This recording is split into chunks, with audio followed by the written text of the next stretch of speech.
This is the process of how I made my latest sculpture, Sunstone. So I found this rock at a lakeside during a camping trip, and I had to carry it uphill half a mile, which felt very Sisyphus coded.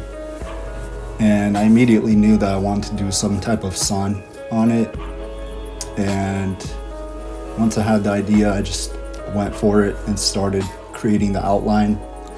And this was the inspiration for the face. I wanted it to have depth and look 3D. It ended up not being quite as deep as that, but I still like how it turned out. On this type of stone, there was a very soft outer layer of dark brown, which was easy to cut through, and you can see underneath there's a lighter, harder layer of stone, which was good because sometimes with these projects you have pockets of softer stone, so you have to be very careful with how much pressure you apply during carving so that you don't cut too deep accidentally. But on this project I didn't really have any major issues with that. So here you can see me adding depth to the layers of rays, and I wanted it to have the effect of each layer progressively getting deeper. So you can see the rough cut still looks very rough. So what I did next was going through the process of adding more depth to the face and the leaves or rays, and then smoothing everything out, which honestly felt very satisfying.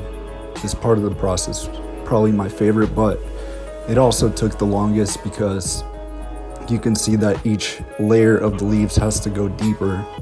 So the outer layer I had to spend more time on to get it to the depth that I wanted, and I had to be careful not to mess up on the very edges because you can't undo mistakes when you're working with stone and carving. Shout out to my dad for helping me drill the hole for the mount. We started with a little pilot hole to make sure that the stone doesn't crack, and then went in with a 1/2-inch bit to create the final hole. And then I just mounted it with a 1/2-inch steel rod, and it came out pretty good.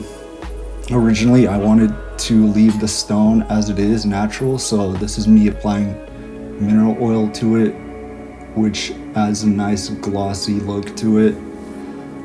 But ultimately when I was done, I didn't like it because you can't really see the depth of the carving unless it's in very specific light. So what I ended up doing was adding my favorite color, metallic gold, to it, and obviously I add this to pretty much all my work in some form, and it just looks amazing. I kind of just went in and tried it